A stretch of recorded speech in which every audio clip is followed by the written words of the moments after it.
What's up, guys? I just wanted to make a quick video here on Joe Biden versus Donald Trump. Well, first and foremost, I would say, well, obviously, Joe Biden is a more qualified individual. He actually has more years of experience as a politician. Joe Biden, if you were to ask me who was going to be a safer bet, like least likely to have something go horribly wrong, I'd say Joe Biden, right? Because Donald Trump has bungled the coronavirus horrible on, foreign policy. He's literally just torn up, as Noam Chomsky would say, he's torn up nuclear arms agreements, which has pushed the doomsday clock closer to midnight under Donald Trump than it's ever been, right? Just because there's less rules on nuclear war under Donald Trump. Horrible foreign policy, from the tariffs to immigration to nuclear arms agreements, you know what I'm saying, to Muslim bans. Like, he's horrible on anything having to do with foreign policy. And we look to domestic policy, right? The protests over George Floyd, by all accounts, all media accounts,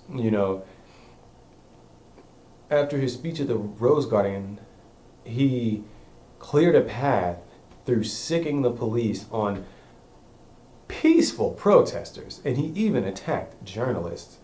And there was even recorded over 130 attacks on U.S. journalists. When you consider these things, it's like, okay, well, for the foreign community, for those people who live, and that's not like one community, but like for people who are not American, he's a horrible person to vote for.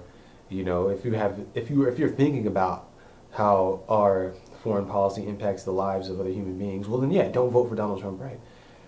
Obviously don't vote for Donald Trump. And if you are concerned with like domestic policy, don't vote for Donald Trump. Like, he's against free healthcare, he's against free college, he's against, a living wage. So real quick, to give you the rundown on why Donald Trump is wrong on all those things. Well, what's the minimum wage in Australia? Like $22. Oh, but if people make enough to live, then everything will skyrocket in price. Well, guess what? Like, a gallon of milk in Australia is the same as it is here. It's not like $40 for a gallon of milk just because the guy working at Wendy's is getting $20 an hour. You know what I'm saying? And so the idea that, Walmart can't afford to pay, like gigantic chains that pay minimum wage, the idea that they can't afford to pay a living wage, it's ridiculous. It's ridiculous. You know what I'm saying? It's ridiculous. They gouge on the franchise fees, they gouge on the mortgage, or the rent that they charge, they gouge on everything to the point where when it comes to the workers, there's nothing left. Now, that's just one example of how to be against the living wage, Donald Trump is wrong. It doesn't make sense. And in Australia, there's one example of a comparable first world nation where they have a living wage. Healthcare. The vast majority of developed nations have free healthcare. So for anyone, you're ignorant, right? You don't know anything. Like, if you actually believe that it costs less to pay a private business to do healthcare than it does to make it public, you're dumb. You know what I'm saying? Because here's the thing: a private business is started for the sake of making a profit, and as much of a profit as possible. Whereas, public entities are not geared in that same way. There are checks in the system to prevent people from trying to make as much money as they can.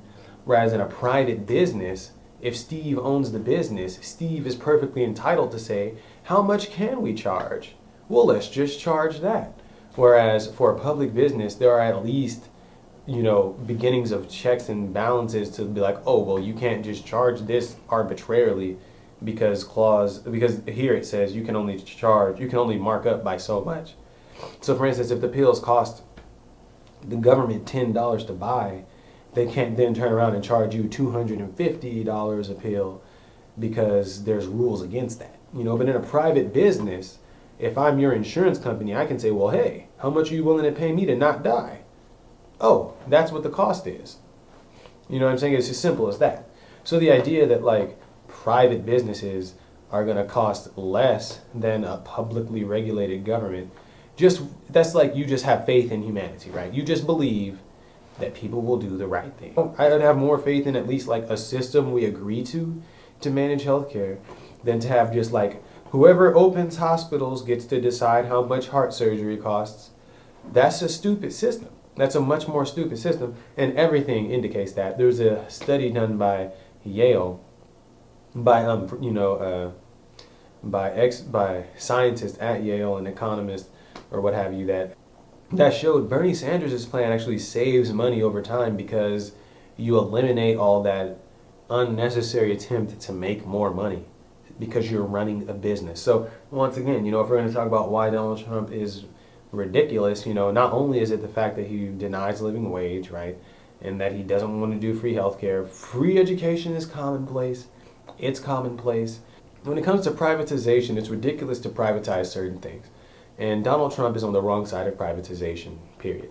Now, when it comes to Joe Biden, ultimately the same, right? Now, I believe that a Joe Biden presidency would be very similar to Barack Obama's presidency, right? Now, Noam Chomsky points out that, Joe Biden is actually better than Donald Trump on a lot of things. Like Donald Trump, horrible on the environment, right? He withdrew from the Paris Agreement, but I'd also point out that Barack Obama didn't really do anything significant to combat climate change with global warming, right? Nothing significant, right? I mean, in the grand scheme of things, like he did do small things, and he even like banned drilling in the Arctic towards the end of his second term. But if you ask scientists, hey man, the world's on fire and we're all gonna die, right? Or something like that. I mean, obviously extinction is not like a real threat, but things are gonna be horrible, right? Period. Even all the things, Barack Obama had 8 years to do something on global warming. He accomplished nothing substantial. Nothing substantial. Nothing that will solve the problem. So Noam Chomsky is like, oh, well, Donald Trump's horrible on global warming. Well, I'm like, dude, we are screwed either way.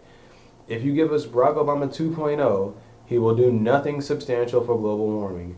If you give us Donald Trump, he will also do nothing substantial for global warming. You know what I'm saying? It's like either way, we need someone who is a champion, someone who is, adversarial to the fossil fuel industry. You know what I'm saying? We need someone who is straight up like, look, convert to green energy, period. I don't care about your oil companies losing money. I don't. You know what I'm saying? Like, you have to be that guy. You have to be that guy. Like, if you want to save the world, you know what I'm saying? You can't be concerned with like, oh, well, he owns a business and they make business from oil.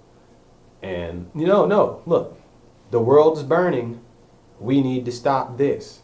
You know what I'm saying? It's like, and Joe Biden's not that guy. He's not that guy. Now, they talk about, like foreign policy and the doomsday clock. And, so Donald Trump is worse on foreign policy than Joe Biden. And okay, I'll give you that. He's significantly worse, but I believe that mutually assured destruction is kind of a decent way of deterring, actions that would allow nuclear war to ensue. Also, as far as war and foreign policy, Barack Obama had 8 years to end the wars in the Middle East. We still have many, many veterans coming back to this day. As a matter of fact, on this very last Memorial Day, there's a broadcast called Fortress on a Hill, which is made of former veterans of Iraq and Afghanistan, and that was this year. And they held, a Zoom conference in the middle of the coronavirus just to say, like, look, we are against all the wars. We don't know why we're there. What are we doing? This is veterans. This is not just Franzo hating on the war. This is like actual veterans, and I encourage you to look it up. So, Barack Obama for 8 years failed to pull out of wars in the Middle East. For 8 years. So if you're one of those persons who's like, oh, we need to end the wars. We need to stop the wars. Should you vote for the Democrat or the Republican? Because no matter what, you're going to be in wars. You know what I'm saying? So, foreign policy, who cares? They're the same. Global warming, you're screwed anyway, right? The wars, you're going to be at war no matter who you vote for, right? So at a certain point, and this is very pessimistic sounding, right? I mean, and if you're a person who understands that like free healthcare is commonplace in the New World, in the West, in like developed nations, if you're aware of that, then Barack Obama failed to do something that was common sense for 8 years, even though he had a majority in the House and the Senate for 2 years while he was in his first term. So the idea that, oh, well, Republican majority, like not at first. So, given a Democratic majority, he failed to accomplish his goal. So, why would we assume that Joe Biden's going to step in and all of a sudden do everything Barack Obama didn't? You know, it's not going to happen. Now, I say it makes sense to say I'm not going to vote for Joe Biden because, okay, because you have to show the Democratic Party that, look, if you want to get young people who are progressive to vote for you, then run a progressive candidate. Like, don't run Joe Biden, who's Barack Obama Part 2. Barack Obama pushed the country to Trump, you know what I'm saying? Like, by failing to actually solve the problems that people wanted to be solved. You know, that's just how it is. You know what I'm saying? Like, they weren't like, ooh, we need some more of this Democratic awesomeness. You know, like people who voted for Donald Trump also voted for Barack Obama in many cases. You know what I'm saying? So it's not even about like them being a racist. It's about you have failed to garner their support as voters. I don't believe all Trump voters are racist. I don't believe all Democratic voters are informed. You know what I'm saying? And that's what the problem is. So, I mean, we just have to acknowledge that the Democratic Party is not entitled to our vote, and they have to actually represent us. And through doing that, maybe we can push them to the right. I think, you know, in light of the protests where Donald Trump has talked about bringing in the military, you know, against the United States citizens, okay, this is an affront to the freedoms of every human being in the United States. You know, and I mean, this is nothing small. At the same time, we have to show the establishment that they must represent us to gain our votes. That's what democracy is supposed to be. It shouldn't be like a who can be the lesser of two evils and win. Because no matter what, Amazon's winning. No matter what, like the richest people in the world are winning. Whether you vote Republican or Democrat, we're going to be at war. The military-industrial complex is getting their bag. You know what I'm saying? Like, nothing's going to change for the people who are destroying the system. The only way that you can improve your own system is to vote for someone who's actually going to do something for you.